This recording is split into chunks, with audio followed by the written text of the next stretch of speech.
great admirer of the impeccable credibility, professionalism, and business savviness of BusinessDay. If you really mean business in Nigeria, start your day with BusinessDay.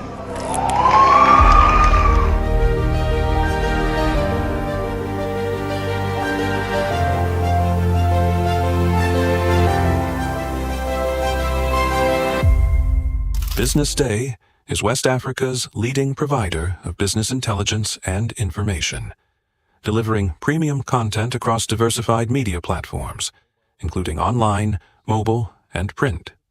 Since its inception in 2001 with a weekly newspaper production, BusinessDay has expanded its reach to provide exclusive content accessible through print, mobile, and online channels. Our premium offerings are further enriched with syndicated content from esteemed sources like the Financial Times, The Economist, and the Harvard Business Review. At BusinessDay, our mission is clear: to be the foremost provider of business and financial content, empowering readers to make informed decisions in Nigeria and Africa.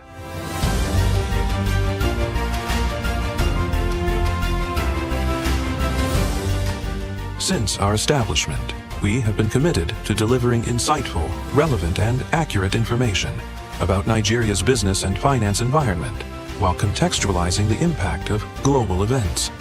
We monitor the stock market, analyze the companies driving it, and report on government policies and their economic implications. For being consistent in organizing these CEO forums for almost the last 14 years, I think this was a commendation, and I think something that will encourage them to continue. From decoding market trends to dissecting economic shifts, we offer actionable investment ideas and serve as a compass for decision-makers navigating complexity. Beyond headlines, BusinessDay fosters discussions on critical economic issues.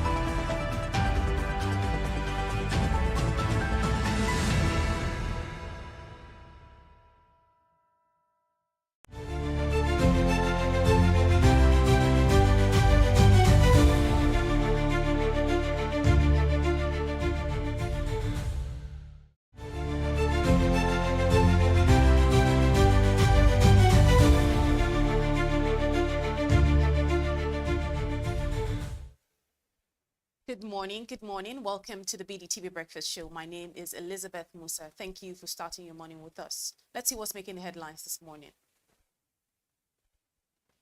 Nigeria's non-oil export hits $3.225 billion in H1 2025, and this is according to NEPC.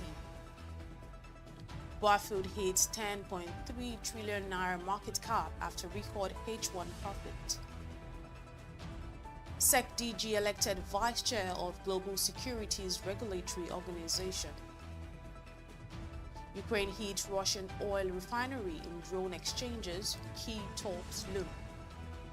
Crystal Palace bids Liverpool on penalties to win Community Shield.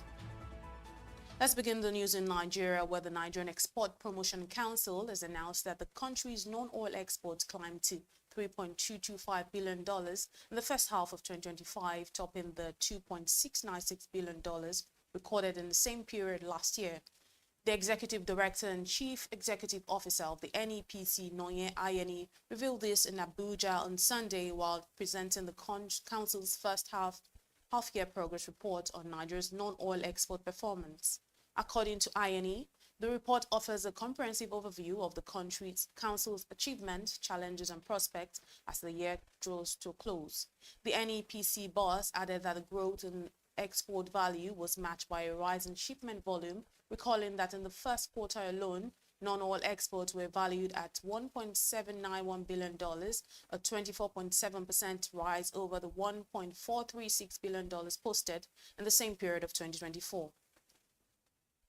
Moving on, market capitalization of Buafood PLC has soared to 10.3 trillion naira following a 8.7% rise in its share price to 574.9 naira, making it the most valuable stock on the country's bourse.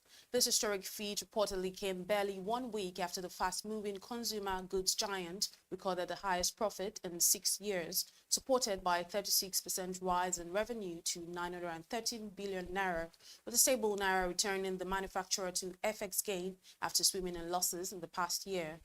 According to reports, the company has effectively surpassed MTN Nigeria, which closed trading at 10.1 trillion naira market capitalization after it became the most capitalized stock on August 1, 2025. Still on, the Director General of the Securities and Exchange Commission of Nigeria, Emomotimi Agama, has been elected the Vice Chairman of the Africa Middle East Regional Committee of the International Organization of Securities Commissions. According to reports, Agama will serve on the highest decision-making body of the Global Securities Regulatory Organization until 2026. In his acceptance remarks, Agama thanked AMELC members for their confidence in his leadership, pledging to work towards strengthening capital markets in Africa and the Middle East. The SEC boss outlined priorities for his tenure, including expanding listings through harmonized standards, reducing listing costs, boosting liquidity on regional market-making schemes, and advancing pension fund reforms to channel more domestic savings into investment. Agama also stressed the need to de-risk infrastructure projects to attract global capital, leveraging Africa's youthful population for retailer investor growth, fintech innovation, and startup listings. To end the local news, operatives of the Economic and Financial Crimes Commission have raided the Green Legacy Hotel located within the premises of the Olusegun Obasanjo Presidential Library in Abeokuta, arresting several people suspected to be involved in internet fraud. The operation, which took place in the early hours of Sunday, reportedly disrupted events at the hotel, causing panic with guests fleeing in different directions as gunshots rang out. According to sources, the raid was conducted by the operatives from the Lagos Directorate of the EFCC, who seized more than 20 luxury cars and other valuable items from the premises. The incident reportedly occurred just 5 days after a similar EFCC operation in Ogun State, where operatives of the Ibadan Zonal Directorate arrested a suspected internet fraudster found in possession of 2 locally made pistols during a raid on K Hotel in Itori, Ewekoro local government area. And on the foreign scene, Ukraine's military has struck an oil refinery in Russia's Saratov region in an overnight drone attack, causing explosions and destructions as daily aerial exchanges intensify with diplomatic momentum to end the war in play. Saratov's governor revealed that 1 person was killed with several residential apartments and industrial facilities damaged. Ukraine's military, in a viral announcement, has also revealed that it had taken back a village in the Sumy region from the Russian army, describing it as a significant gain. Ukraine's Air Force, however, reported that it intercepted 16 of the 47 Russian drones launched overnight, while 31 hit targets across 15 different locations. And also 3 Ghanaian men accused of running a vast online fraud scheme that swindled more than $100 million from American individuals and businesses have been extradited to the United States. According to federal prosecutors in New York, Isaac Oduro Boateng, Inusa Ahmed, and Derek Van Yeboah were flown from Ghana, arriving in the U.S. on August 7. Reports reveal that they are due to appear before Magistrate Judge Robert Leborga in Manhattan, while the 4th suspect, Patrick Kwame Assar, remains at large. The men are accused of being senior figures in an international criminal organization based in Ghana that allegedly targeted vulnerable Americans, particularly elderly victims, through romance scams while defrauding companies using business email compromise schemes. And now to sports, Crystal Palace have won the Community Shield on penalties after a 2-2 draw with Liverpool at Wembley. Liverpool new signing Hugo Ekitike gave the Reds a lead early on before Jean-Philippe Matata equalized from the penalty spot after Virgil van Dijk brought down Ismaila Sarr. Onslaught's side then retook the lead when Jeremy Frimpong's looped cross evaded Dean Anderson, finding the far corner. Sarr equalized again for the Eagles late in the second half to set up the penalty shootout from which Oliver Glasner's team emerged victorious. Now, to end the news, Liverpool's record summer signing Florian Wirtz has been voted Germany's Player of the Year for 2024-2025 following his impressive season with Bayer Leverkusen. The 22-year-old German midfielder, who joined Liverpool in June for a fee that could rise to 160 million euros, claimed 191 votes in the annual poll conducted by Kicker magazine and the Association of German Sports Journalists, which reportedly finished ahead of Bayern Munich Michael Olise, Stuttgart Nick Botemade, and Bayern legend Thomas Müller, who recently moved to MLS side Vancouver. Freiburg boss Julian Schuster was also named Coach of the Year, having guided the club to 5th place in the Bundesliga and European League qualification in his debut season. All that does it this morning on the BDTV Breakfast News. Up next is the newspaper review. Do stay with us.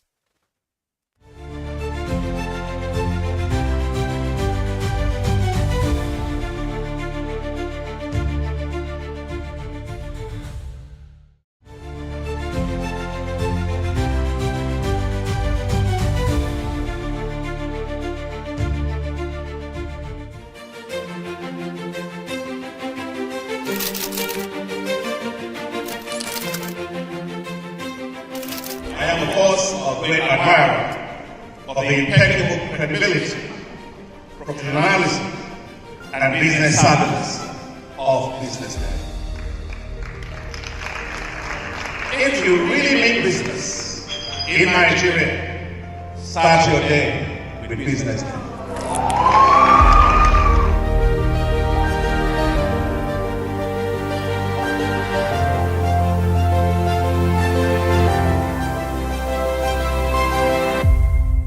BusinessDay is West Africa's leading provider of business intelligence and information, delivering premium content across diversified media platforms, including online, mobile, and print.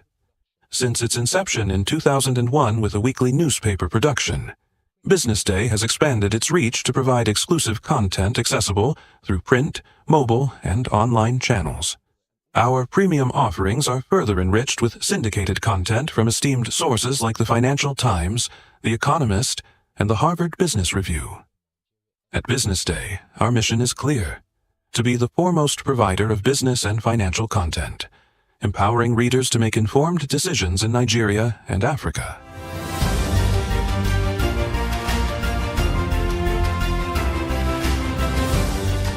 Since our establishment, we have been committed to delivering insightful, relevant, and accurate information about Nigeria's business and finance environment, while contextualizing the impact of global events. We monitor the stock market, analyze the companies driving it, and report on government policies and their economic implications. For being consistent in organizing these CEO forums for almost the last 14 years, I think this was a commendation, and I think something that will encourage them to continue. From decoding market trends to dissecting economic shifts, we offer actionable investment ideas and serve as a compass for decision-makers navigating complexity. Beyond headlines, BusinessDay fosters discussions on critical economic issues through impactful conferences and events. These platforms bring industry leaders together to share narratives that drive innovation and spark meaningful dialogues. Our events galvanize connections, bridging the gap between inspiration and achievement. For businesses seeking visibility, our strong digital presence offers unparalleled opportunities, with millions of followers across social media and a dynamic website attracting visitors from within and outside Nigeria. BusinessDay is the ideal platform to boost visibility for your products and services.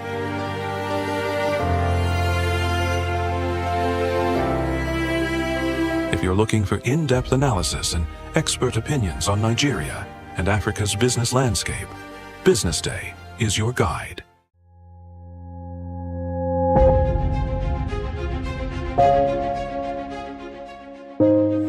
Good morning and welcome to the BDTV Breakfast Show. I am Bethel Olutabi. My name is Elizabeth Musa. everyone. This is the social listening segment on the BDTV Breakfast Show. We're talking about the Fly Nigeria Act. Can you give us a background into what this is about? We are here today on the streets of Lagos, Nigeria, to gather opinion about a pressing issue. I go look at the cost of petrol. We get very for Nigeria, we dey suffer. The income is not really increasing, but the prices of items are increased. Nothing like savings again, no. You only pray for that money to reach you that month. There's a lot of high pressure, a lot of stress. There's a lot of high targets to be met. I was quite strict. In my mind, I said, looking for my hand, my picking go spoil.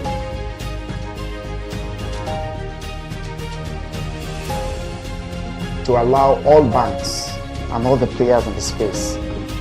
15% inflation target achievable in 2025.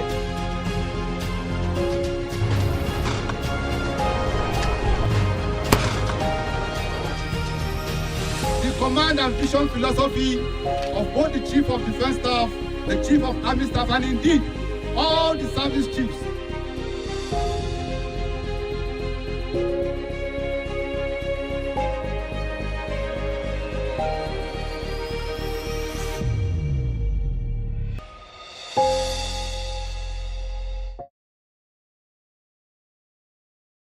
Attention business leaders. Want to make informed decisions? Join the ranks of the best with Premium Business Day.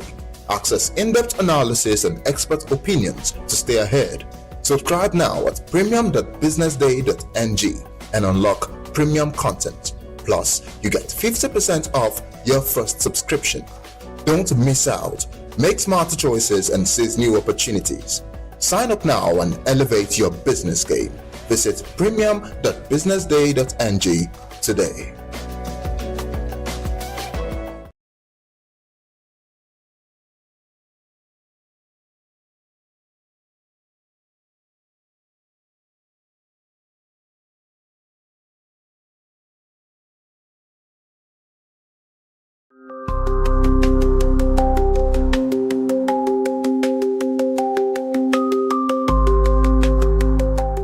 Welcome to Today in History here on BDTV, where we look back at some of the events that have shaped economies and the world of business. I am Norma Obona, and today I'll be taking you down memory lane to some of the events that occurred on this day, August 11th.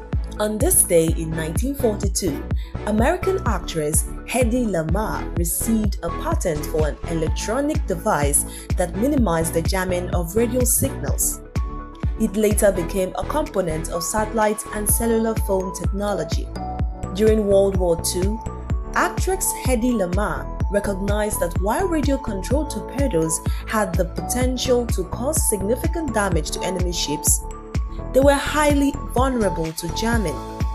By simply broadcasting interference on the same signal as the control signal, enemies could easily disrupt the torpedo's path.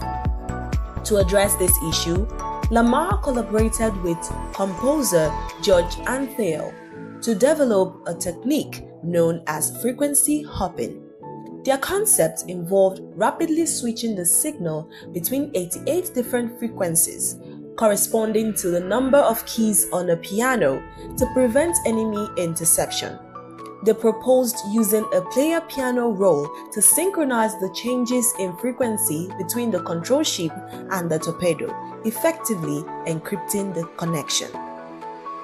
Drawing on Antheil's experience with automated music rolls from his work on ballet Mécanique, the duo created a system that was virtually impossible to jam without immense power and advanced technology.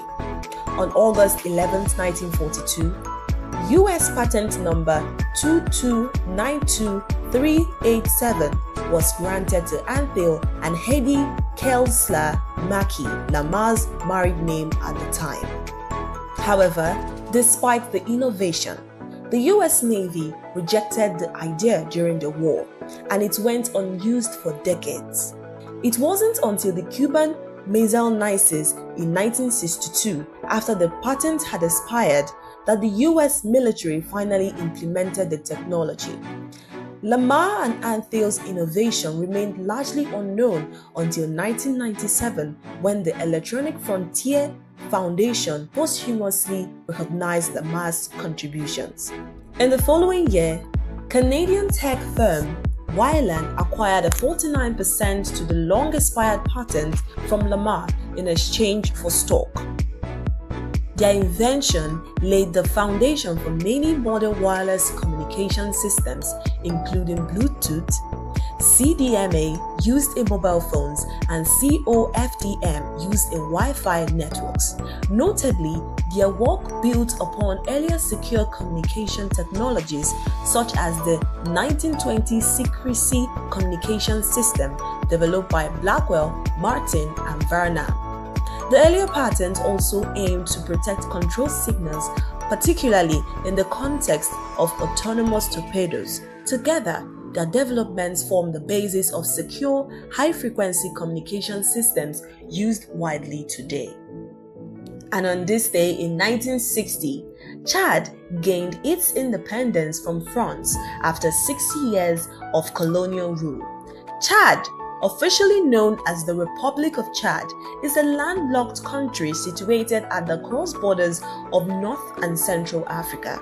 It shares borders with Libya to the north, Sudan to the east, the Central African Republic to the south, Cameroon and Nigeria to the southeast, the latter via Lake Chad, and Niger to the west. In 2009, the country's GDP per capita was estimated as $1,651. Chad uses the Central African country's CFA, francs, as its currency. In the 1960s, the country produced sodium carbonate, also known as natron, and gold-bearing quartz was discovered in the Baotine Prefecture. However, years of civil war drove away foreign investors between 1979 and 1982. Only in recent years have they begun to regain confidence in Chad's stability. A major boost to the economy came in 2000, when significant foreign investment in the oil sector began, improving the country's economic prospects. Before the development of the oil industry, cotton was the dominant sector in Chad's economy, accounting for approximately 80% of export earnings and a large share of the labor market. Cotton remains a key export today, although precise figures are still unavailable. The rehabilitation of Cotton Chad, the major cotton company, weakened by declining global cotton prices. It has been supported by France, the Netherlands, the European Union, and the International Bank of Reconstruction and Development. The company, previously a state-owned enterprise, is now expected to be privatized. In addition to cotton, cattle and gum arabic are among Chad's leading exports. And that's how far we can take you today in history here on BDTV. I am Norma Obona. Keep watching BDTV.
Welcome back. This is still the BDTV Breakfast Show, and now we're ready to see what we have on the front pages of the paper this morning. My name is still Elizabeth Musa, and of course, joining me to review what we have on the front pages this morning is Mr. Joshua Bassi, our editorial director here at Business Day Television. Welcome to the show, Mr. Bassi. Thank you, Elizabeth. Good morning. How was your weekend? It was fine. It was good. It was short, but yeah, we're here and we're ready for the week. Let's start off by seeing what we have on the Business Day paper this morning. Quite an interesting spread this morning. The first story says, big story, non-oil export earnings hits 5-year high on value addition. I guess this is a little bit of an expose done by Odinaka Anudu and Favor Pali. The next story here on page A1 says, high costs short real estate operators from $13.5 billion opportunity. That's a lot of money. And then in the power sector, it says Nigeria's rotational power deal faces 2027 test. I think we should start off with perhaps the real estate sector. High cost shutting real estate operators from $13.5 billion opportunity. Let's start from there. Okay, so once again, good morning, Elizabeth. That's an interesting study done by Mr. Chukwuroko, Mr. Editor for property. So it's just basically speaking to the fact that high cost of building materials, high cost of doing business or real estate, it's not allowing us to benefit from that opportunity. That's the challenge that we have, and of course this has to do with inflation. So the things that real estate, those who are into real estate business, what they could buy, before now at a reduced price. The prices has gone up. Whether you are talking of cement, whether you are talking of building materials, and so they are not able, therefore, to provide as much, as they would have loved to, and so the impact, therefore, the consequence is that people are not even able to even rent. So this has also taken the cost of rent, so high that in a country where we have almost is it 20 million housing deficit. So I think it's something that we need to pay attention to. But of course, some of these things are basically out of the control of the real estate operators. So there's really nothing they can do about it. So if they have to, high cost of building materials, whether you are talking about cement, whether you are talking about granite, whether you are talking about granite or wood or zinc and all of that. So if they can have as much, to put into, providing housing, the consequence, of course, is the fact that we continue to live with our increasing housing deficits, which also then, shut people out of, deny people the ability to be able to rent, decent, accommodation to be able to keep their family, which is quite unfortunate. It's something quite unfortunate, actually. Very concerning, and that whatever it is that either government can do to bring down cost of building materials, it will be in the interest of the citizens, it will be in the interest of everybody. And like I said, especially given the fact that Nigeria has an estimated 20 million housing deficit, which is not quite good. For instance, in Lagos, if you want to talk about Lagos State, you see that Lagos State, we have almost 80% of residents of Lagos living in rented apartments. Yes. It's not supposed to be. That's way too high. We shouldn't have, if you say 50%, it's okay, but 80% is just way too high for people, a population of about estimated 21 million population of Lagos State, 80% of that living in the rental apartments. So these are the issues: high cost of building materials, shutting people out of the ability to, shutting people out of being able to either build their own houses, or even real estate operators being able to provide housing that people can buy. So those are what the story says. Yeah, and let's also see what we have on the other big story. Actually, the actual big story says non-oil export earnings hit 5-year high on value addition. What are some of this additional value that non-oil exporters? What are some of this non-oil addition that they are bringing on board? Let's take for instance.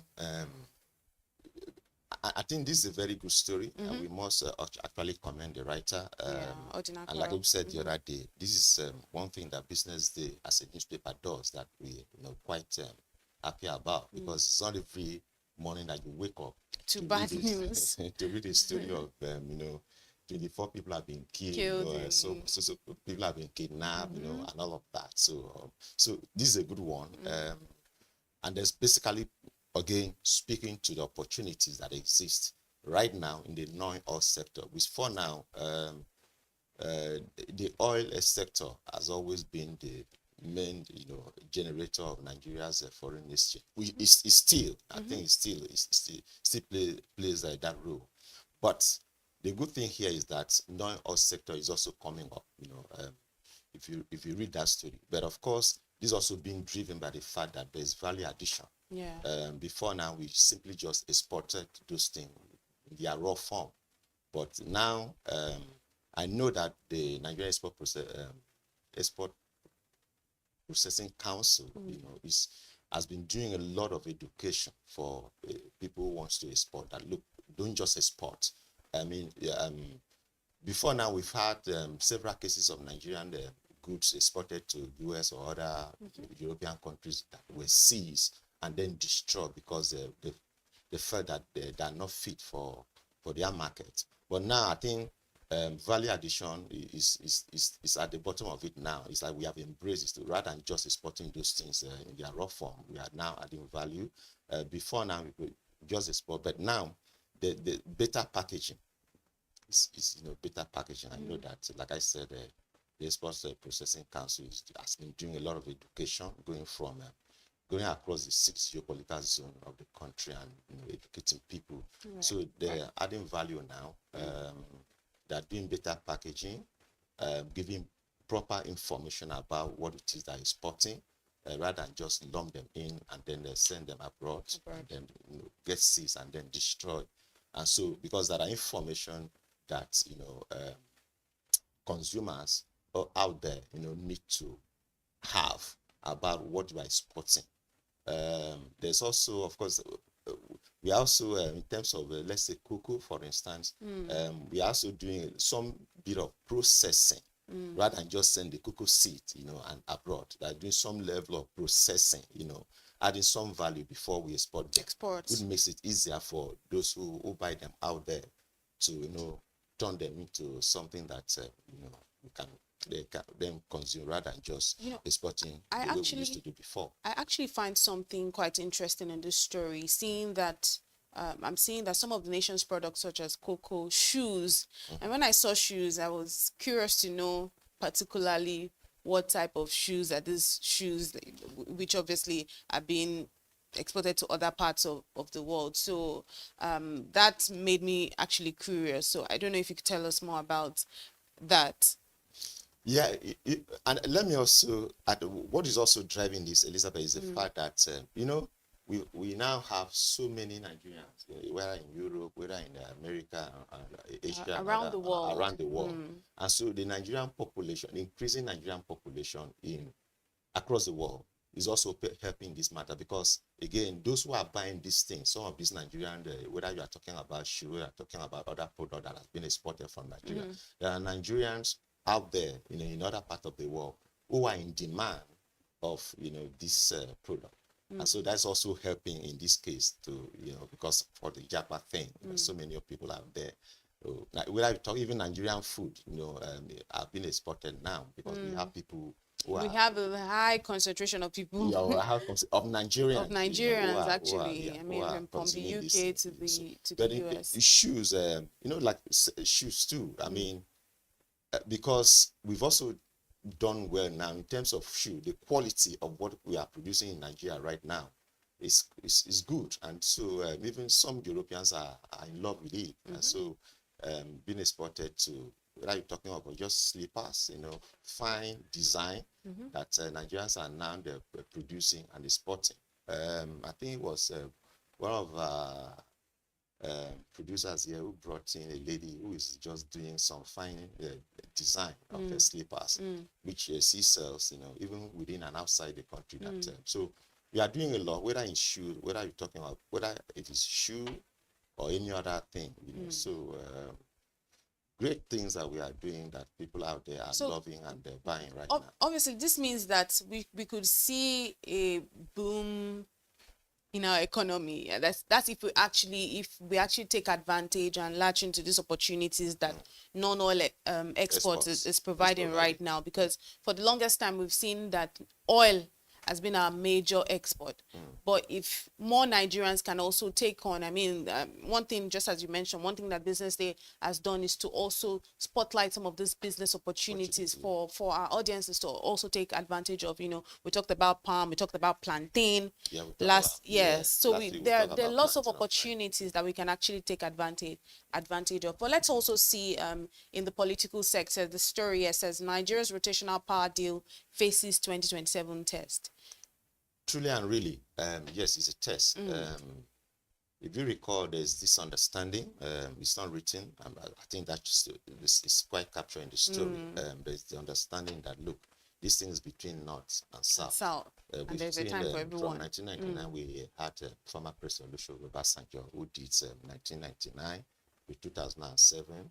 And of course, it went back to the North, where we had late President Yar'Adua. Fortunately, he didn't complete his tenure. Then Jonathan was twice step in, and then Jonathan did from when Yar'Adua died in 2009, right? It was about that time.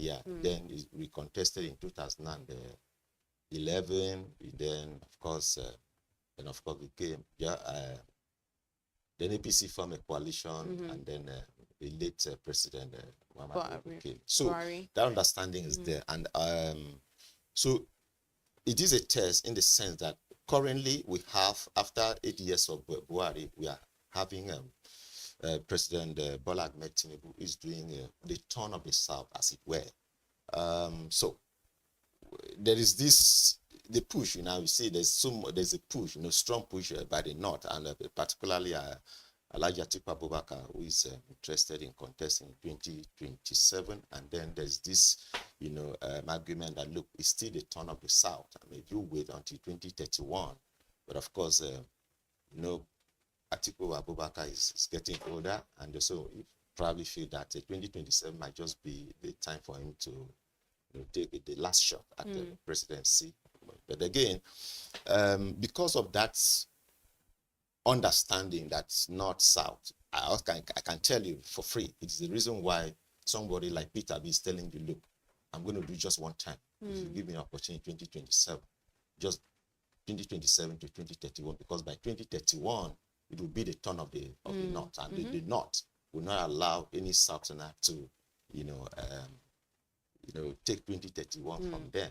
But why are we allowing these things be, seeing that it's not actually, it's not enshrined anywhere in our constitution that we have this rotational presidency? But that's what we're seeing happening time after time, where it's like, okay, it's our turn now. It's a turn for the South. It's a turn for this. But then that now means that the minorities, because we have the minorities as well. So then what happens to them? Because even right now we're seeing that we've been seeing speculations of former President Goodluck Jonathan implying that he might want to contest for the 2027 elections. Do you see that happening? Yeah. People are pushing for Jonathan to come contest in 2027. And it is also within the context of that rotational presidency between the North and the South that people are pushing for Jonathan. Basically, Northerners are pushing for Jonathan because they know Jonathan, having done 2011 to 2015, is now constitutionally, Jonathan has just one more opportunity, and it's just to serve for just to serve for 4 years on one time, which is the reason why the Northerners are pushing for him to come, so as to complete the remaining 4 years, assuming it's possible for him to defeat Bola Ahmed Tinubu in 2027. So he will just only serve one time, and then it goes back to the North. So it is within that arrangement, that understanding of North-South, that you see people pushing for Jonathan. But of course, I don't want to believe Jonathan will fall for it. Fall for that. I don't think so. People that are sources that are saying that, look, it's like Jonathan is interested, but I want to doubt that having done well, because we seem to have done well, especially when he said ambition is not worth the blood of any Nigerian. When he also called former late president Muhammadu Buhari, and yes, they congratulated him even before INEC announced the election result officially in 2015. And so that has really boosted his image locally and internationally. I don't want to believe that Jonathan again will come back to get himself emerged in this political crisis of 2027. And his wife had said it. She said it clearly, very clearly. She had mentioned in the past that she doesn't have any plans to go back to Aso Rock. Right. Then she had also mentioned that she does not have any plans to go to Aso Rock anymore. Yes. Anyway, let's move and see what we have on the front page of the Vanguard paper this morning. Quite an interesting one here. It says, the big story says, sugar importation rises as local production falters. And this is on page 25 of the Vanguard paper this morning. It says, sugarcane farmers lament neglect and access to sugar refiners. And again, it says Peter Obi has integrity. He will keep his one-term promise. This is from MBF, and that's on the top left-hand side of the Vanguard paper this morning. On page 6, it says Obasanjo Library kicks. MBF, that's a Middlebelt Forum, right? Forum, yes, please. On page 6, says Obasanjo Library kicks as AFCC raids hotel. And speaking of looming strikes, says federal government to pay 7 months arrears of doctors and health workers. That seems like good news. And then on page, no, not good news, actually, they are to pay. So that means they don't even, they're owing. They're owing. So it's not like, Then on page 5, it's still good news if it's still good news if they pay anyway. That's if they pay. Because 7 months, that's a lot. Then on page 5, it says federal government fresh warning. States mobilize against flooding. So when they say mobilize, I'm curious to know what exactly they're doing. And then on page 19, it says 2027, Niger Delta will support only Tinubu. This is from Otuaro. Okay, that's speaking of from the minorities as well. So they said they will support Tinubu. Then on page 9, it says Tax Reform Act will cripple our operations in 48 hours. This is from AON. Really, does the Tax Reform Act have any tendencies to actually cripple operations in 48 hours? That's from the story here. Well, there are some, as you speak, there are some contentious issues in the Tax Reform Act that some people are still, crying foul about. Maybe as it affects them, their own operation, maybe they have found something within the Tax Reform Act that the law, Islam law, the Tax Reform law that they think might not all go well with them. Right. But I'm wondering why they have to wait for it to be signed into law by Mr. President before they're coming to, make case and then raise alarm. Because there was you recall the Tax Reform bill. There was a long debate. Long debate. It went into it was executive bill. It went into the National Assembly. It was a long debate over VAT and all of that. So I think that was an opportunity for any group, any sector to have gone and then make case. If you found something that you think wasn't good enough, I mean, that was an opportunity for anybody to have. Because I recall even the lecturers, there was this, issue about the fact that this agency that provides, build infrastructure within the university system. Trying to remember the agency now.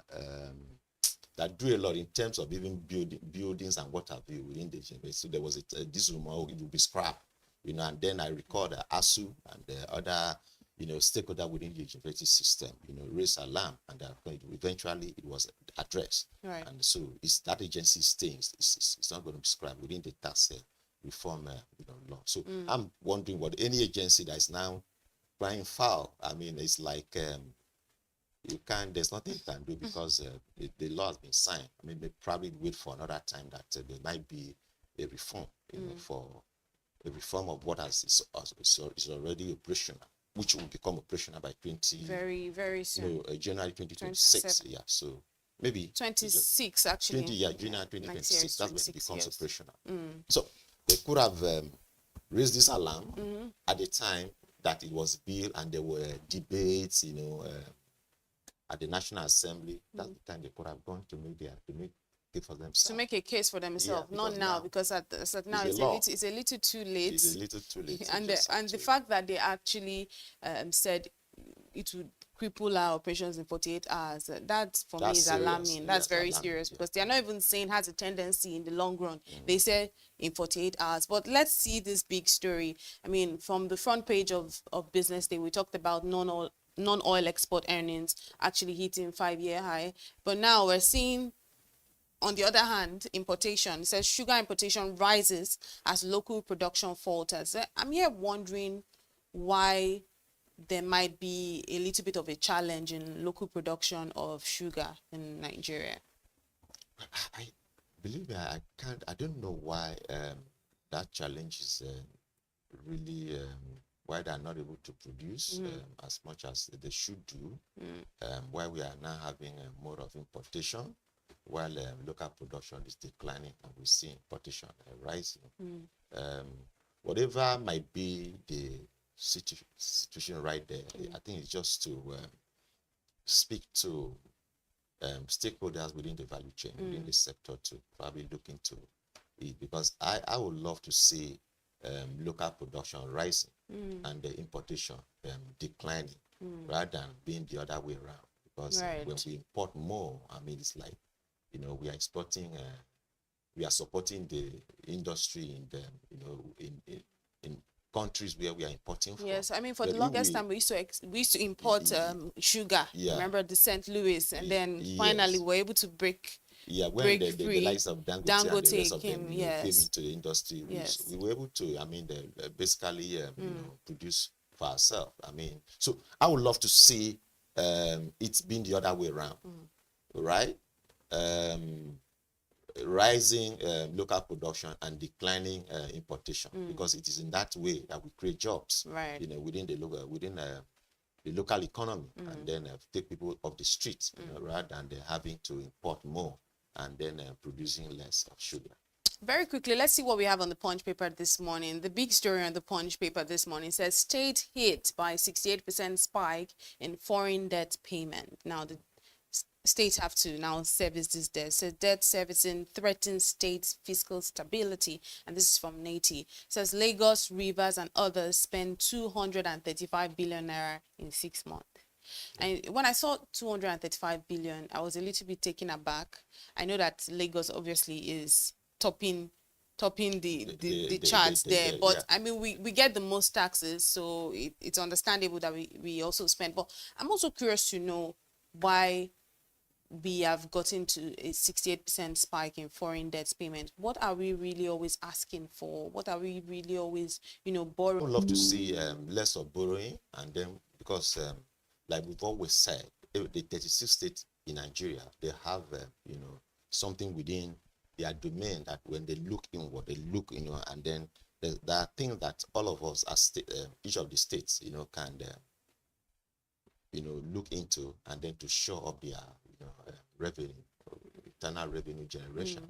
So if the governors can actually sit down with their members of the states council, and then maybe do some get in some private consultant and sit down and actually look inward, they can do less of this borrowing and then more of what they can generate within their system, and then to fund their operations. Because it's alarming that they so far spend 68% to service foreign debt. That's quite high. So I would love to see them do less of borrowing, more of what it is they can do within their system, within the state, to generate revenue. Managing funds much better. But there's also another story. In fact, the front page of the Punch this morning is awash with so many stories, from EFCC arresting 93 suspects for internet fraud in Ogun State, which to me it's alarming. And then on page 19 it says Federal government launches e-fiscal platform to crack down on tax evasion. And on pages 4 and 5 says another UK-based Nigerian jailed for 5 years of rape. And then on page 8 says Rivers local government poll umpire under fire amidst ADC APC attacks. But there's a story that really catches my fancy this morning. On page 20 says India buys Nigerian crude as Dangote imports US oil. That's an irony. That's an contradictory, right? Nigeria is the 6th largest oil producer, you know, in the world. I mean, crude, basically, and I'll be talking about. But, you know, we have a Dangote refinery, a 650,000 barrel per day refinery, and the other time, they were actually talking about upgrading it to 700,000 barrel per day. But just look at the irony here, Elizabeth, is the fact that whereas Dangote is producing his, you know, oil products and selling internationally and locally, is at the same time importing crude to be able to refine. Whereas we are crude producing nation. So why can't we have enough for Dangote to be able to produce? Why does he have to import? And then we talk about the fact that you know, we are not able to even meet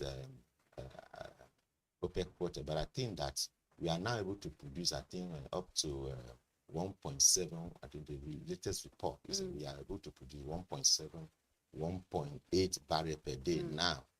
Okay, so I think that it will be necessary to give a lot more, if you ask me, to Dangote to be able to produce petrol, to be able to refine and produce, rather than having him importing, having to import US oil, and especially seeing that US is US actually a dominantly oil producing country. I'm not sure that United States. So to see that Dangote has to import, that's a little bit. I'm not sure. Yeah, that's not a good look. But I would love, like I said about you know, anything imports. What we have capacity for, if you ask me, what we have capacity for to produce locally, I think we should, as much as possible, take advantage of that capacity. You know, rather than, so I would love to see Dangote getting more from the NNPC. I mean, getting fruits from the NNPC to refine than having him import more. It's importing because it's not getting enough. From, so there needs to be more support for that's his what enterprise. I would love to see. Actually, but just before we leave, you know, Punch, I would just like to briefly just talk about the Rivers State local government poll that you know, because the elders of Rivers State have reached out to the issue statement that they said, look, Mr. President, look,